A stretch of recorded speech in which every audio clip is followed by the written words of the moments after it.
नमो बुद्धाय टस्तेले नमस्ते म डाक्टर खेम्बो कामाठीले र अहिले लुम्बिनी बौद्ध विश्वविद्यालय बौद्ध अध्ययन सँग जोडेर केही कुरा हाम्रो यहाँ बौद्धको विद्यार्थी भनौं उहाँसँग केही लुम्बिनी बौद्ध विश्वविद्यालय र यहाँको पठन पाठनसँग केही जोडेको विशेष केही कुराकानी केही छोटकानी बताउनु परिचय। धन्यवाद सर खेम्बोला। सम्पूर्णमा नमस्कार। म खेम्बो फुर्पा शेर्पा। मेरो गाउँ चाहिँ सिलाङकटी सिन्धुपाल्चोक भोटेपछि 4 मा पर्छ र म चाहिँ अहिले लुम्बिनी बौद्ध विश्वविद्यालय केन्द्रीय क्याम्पसमा अध्ययनरत छु। धेरै धन्यवाद। लुम्बिनी बौद्ध विश्वविद्यालयको अन्तर्गत बौद्ध अध्ययनको पुरानो भनौँ हैन फर्स्ट ब्याच मा तपाईं पढ्नु हुँदो रहेछ र त्यो मात्र नभएर अहिले चाहिँ तपाईले मास्टर गरिरहेको छ हैन यहाँ अहिले। त्यसैले अनि अब तपाईं चाहिँ यहाँ फर्स्ट ब्याचमा आउनुभयो र तपाईं यहाँ लुम्बिनी भन्नाले हाम्रो गौतम बुद्ध जन्मेको स्थान पवित्र स्थान हो, तर पनि यसको अलि मौसम धेरै चिजहरू मैले यहाँ आउँदाखेरि तपाईले पक्कै नै केही गाह्रोहरू केही पक्कै नै होला, त्यो अलि यहाँ धन्यवाद छ यसको लागि। म चाहिँ खासै अब धेरै गाह्रो महसुस चाहिँ भएन, तर अलिकति कस्तो गाह्रो भन्दाखेरि एउटा म फर्पिङ गुम्बामा उगिन्दुजी सुलिङ गुम्बामा पढेको हो र त्यहाँ गुम्बातिर चाहिँ हरेक कुरा चाहिँ व्यवस्थित थियो जुन चाहिँ यहाँ थिएन। पर चाहिँ अब गुम्बामा चाहिँ सबै कुरा खाने बाँच्ने बस्ने पढ्ने सबैको त्यो चाहिँ एउटा समय तालिका हुन्छ, त्यो अनुसार ठ्याक सबै कुराहरू हुन्थ्यो। त्यो ठ्याक्कै यहाँ चाहिँ हामी आउँदाखेरि चाहिँ अब कक्षा सञ्चालन गर्ने बेलामा तलमाथि भएर चाहिँ अलिकता अलि असहज जस्तो चाहिँ भएको थियो नै। अनि त्यो र अनि अर्को कुरा चाहिँ अब अलिकता मौसम जाडोमा अलिकता जाडो हुने बढी हुने, गर्मीमा अलिकता बढी नै गर्मी हुने, 5-6 महिनै गर्मी हुने, त्यो हुँदाखेरि चाहिँ अलिकता त्यसको चाहिँ अलिकति दुःखको सामना गर्नु पर्यो। र म अब चाहिँ तपाईँले के सोध्न चाहे भने अब लुम्बिनी बौद्ध विश्वविद्यालयमा हाम्रो गुम्बा शिक्षाबाट आउनु हुने अनिला हुन्छ, त्यसै गरेर लामाज्यूहरू हुन्छन्, उहाँहरूको लागि विशेष यहाँ चुनौती भनौँ होइन के होला?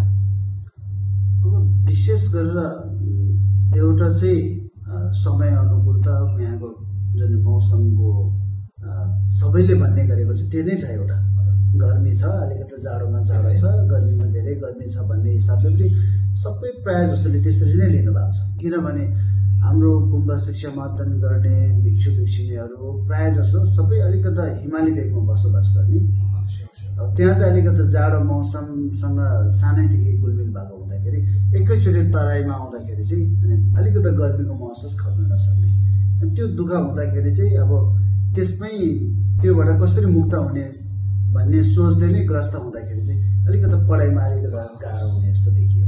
धन्यवाद। हुन त धेरै अब कठिनाइहरू पक्कै नै यहाँ छ, तर मोटामोटीमा भन्दाखेरि अलि मौसम अलि त्यो चाहिँ अलि फोकस धेरै भएको कार्य होइन।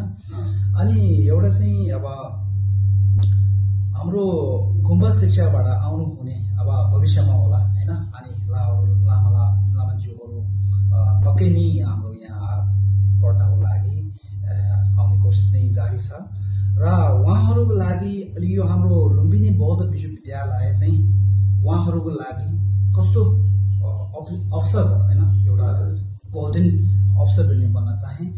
त्यसको लागि हामी गुम्बामा अहिले पढाइ भइरहेको हामी अनिलाहरू लामालाहरू उहाँको लागि चाहिँ हाम्रो यो बौद्ध लुम्बिनी विश्वविद्यालय चाहिँ अलि के भनौँ अब एकदम राम्रो भनौँ होइन। अब त्यसको लागि अवसर कतिको राम्रो अवसर भनौँ, त्यो चाहिँ तपाईँ अलि उहाँहरूलाई अलि स्पष्ट बनाइदिनु होला। हजुर, यसलाई चाहिँ यसरी बुझ्दा हुन्छ जस्तो लाग्छ मलाई।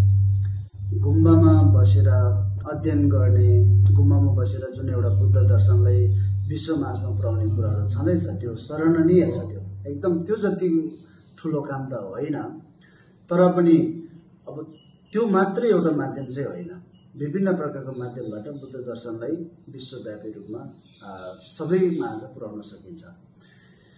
त्यसैले अब यहाँ आउने विद्यार्थीहरूको लागि अवसरको रूपमा चाहिँ के देखेको छु त भन्दाखेरि एउटा चाहिँ बुद्ध दर्शन आफै सिक्ने कुराहरूमा त्यो छँदैछ होइन। अब त्यसलाई एउटा चाहिँ नेपाल सरकारद्वारा औपचारिकता एउटा जुन एउटा प्राप्त हुने भयो एउटा डिग्रीको रूपमा पनि त त्यो एउटा क्लियर हुने भयो होइन। अब अर्को कुरा चाहिँ के हो त भन्दाखेरि यहाँ लुम्बिनी बौद्ध विश्वविद्यालयमा चाहिँ विभिन्न प्रकारको समुदायहरू छ, विभिन्न प्रकारको चाहिँ त्यहाँ प्लेटफर्महरू छ, विभिन्न प्रकारको चाहिँ अनुसन्धान केन्द्रहरू छ होइन। अनुसन्धान केन्द्रमा रहेर त्यहाँ आबद्ध भएर चाहिँ आफूले जानेको कुराहरू, जर्नलहरू, किताबहरू लेख्ने होइन, त्यसको माध्यमबाट चाहिँ जनमाझमा पुर्याउने। अनि त्यति मात्र नभएर चाहिँ अब कुनै विषयमा बुद्ध दर्शनको विषयमा राम्रोसँग आफूले अनुसन्धान गर्ने, अनुसन्धानको माध्यमबाट पनि विश्वव्यापी रूपमा त्यो पुर्याउने होइन। अनि त्यो मात्र नभएर एउटा कसरी पनि आउनुपर्छ जस्तो लाग्छ भने लुम्बिनी बौद्ध विश्वविद्यालय भनेको चाहिँ एउटा यस्तो केन्द्र हो कि जहाँ चाहिँ बौद्ध दर्शनको अध्ययन हुन्छ।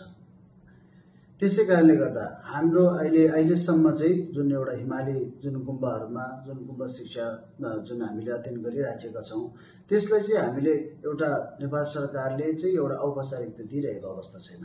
त्यो भएको हुँदाखेरि अब चाहिँ हामी पनि यहाँ आएर आफूले जानेको कुराहरू एउटा जनमाझमा पुर्याउनको लागि एउटा औपचारिकता प्राप्त गर्ने, त्यसपछि चाहिँ विश्वमाझमा बौद्ध दर्शनको विभिन्न प्रकारको कामहरू चाहिँ गर्न सकिन्छ। धन्यवाद। उहाँले भने जस्तै अब नेपाल सरकारले हाम्रो यहाँ लुम्बिनी बौद्ध विश्वविद्यालयमा अनि बौद्ध भनौँ होइन, बुद्धिस्टको अनि बौद्धको अनुसन्धान भयो, त्यसै गरेर बुद्ध दर्शन होइन, बुद्ध धर्महरूलाई पठन पाठन गर्ने एउटा अवसर यहाँ दिएको छ। त्यसै हामीहरूले मौका चाहिँ छोड्ने हुँदैन भनेको एउटा छ। र त्यो बुद्ध दर्शन र बुद्ध धर्म चाहिँ हाम्रो गुम्बाहरूमा पनि शिक्षामा पनि पढाइ भइरहेको हुन्छ र हाम्रो यहाँ पनि छ। त्यसमाथि पनि नेपाल सरकारले त्यो चाहिँ एउटा डिग्रीको होइन, डिग्रीमा पनि अब सर्टिफिकेटको तरफ डिग्रीमा पनि एकदम सरकारी अनुसार पाउने। अनि एउटा चाहिँ हाम्रो यहाँ बौद्ध दर्शन बौद्ध धर्महरूमा के भन्नु अब यसमा रिसर्च सेन्टरहरू भयो, अनि मोडर्न टेक्नोलोजीहरू भयो, त्यसै गरी यहाँ धेरै फ्याकल्टी भनौँ भने एकाडेमी छ, तिनीहरूलाई पनि एउटा मोडर्न एजुकेसनमा पनि हामीले भन्न सक्यौँ होइन। र त्यसै गरेर यो चाहिँ एउटा हाम्रो राम्रो के भनौँ सुनौलो अवसर पनि हो। त्यो चाहिँ हामीहरू पनि त्यो सुनौलो अवसर हामीहरूले सरकारले हामीले यहाँ बन्दोबस्त दिएको छ, त्यो चाहिँ हामीले पक्कै नै हामीहरूले त्यो लाभ चाहिँ उठाउनै पर्छ भन्ने उहाँको एउटा त्यो रहेछ मेसेज। र त्यसमाथि मैले तपाईँले के भन्न चाहेँ भने अब यहाँ हाम्रो गुम्बा शिक्षाहरूमा बुद्ध धर्म भयो, बुद्ध दर्शनहरू भयो, त्यो त छनै छ। त्यसमाथि हाम्रो यहाँ अब ब्याचलर भयो, मास्टर भयो, त्यो माथि पनि हामीले गर्न सक्यो भने पिएचडीहरू भयो होइन, त्यो सबै हामीले यहाँ गर्न सकिरहेछ। र अहिले तपाईँ चाहिँ अहिले मास्टरमा गइरहेको छैन। अनि तपाईँ यहाँ मास्टरमा के को बारेमा अनि मास्टर गरिरहेको छ अहिले? अब विशेष गरेर त अब जुन बुद्ध दर्शनको शिक्षा नै हो। अब त्यो भित्र पनि दर्शनमा विभिन्न जुन हामीले साधारण बुझ्ने हो भने त्यो भित्र अब हामीले थेरवाद, महायान, वज्रयानको कुराहरू छ। अब त्यो भित्रमा कुनै एउटा विषयलाई अब थेसिसको रूपमा चाहिँ लेख्ने जुन प्रयास गरिराखेको छु। अब त्यो चाहिँ अहिले केही भन्दा पनि बनिहाल्नुभन्दा पनि विषयगत कुराहरू पछि फेरि अर्को केहीमा जुन एउटा जोडौँला भयो भने जस्तै मास्टरमा पनि विद्यार्थीहरूले हरेक एउटा विषयलाई आफूले लिएर त्यसको माध्यमबाट चाहिँ थेसिस लेख्ने होइन, त्यो पनि अनुसन्धानको हिसाबले लेख्ने। अब नर्मली एउटा हामीले एउटा भावनामा बगेको जस्तो होइन कि एउटा कुनै बुद्ध दर्शनलाई एउटा जुन साक्षी राखेर त्यसको आधारमा चाहिँ सरकारीमा भन्दाखेरि तपाईँले अब तपाईँको मास्टर चाहिँ हाम्रो बौद्ध दर्शनमै बुद्धिस्ट फिलोसफीमै तपाईँले मास्टर गर्नुभएछ। हजुर धन्यवाद। अब फाइनली अब हामीलाई टाइम पनि त्यति छैन, त्यस कारणले आजको लागि धेरै धेरै धन्यवाद। तपाईँले यहाँ आफ्नो केही अमूल्य समय लिएर आउनुभएकोमा धेरै धेरै धन्यवाद। अनि पछि पनि हामी भेट्दै गर्छौँ। लासो धन्यवाद।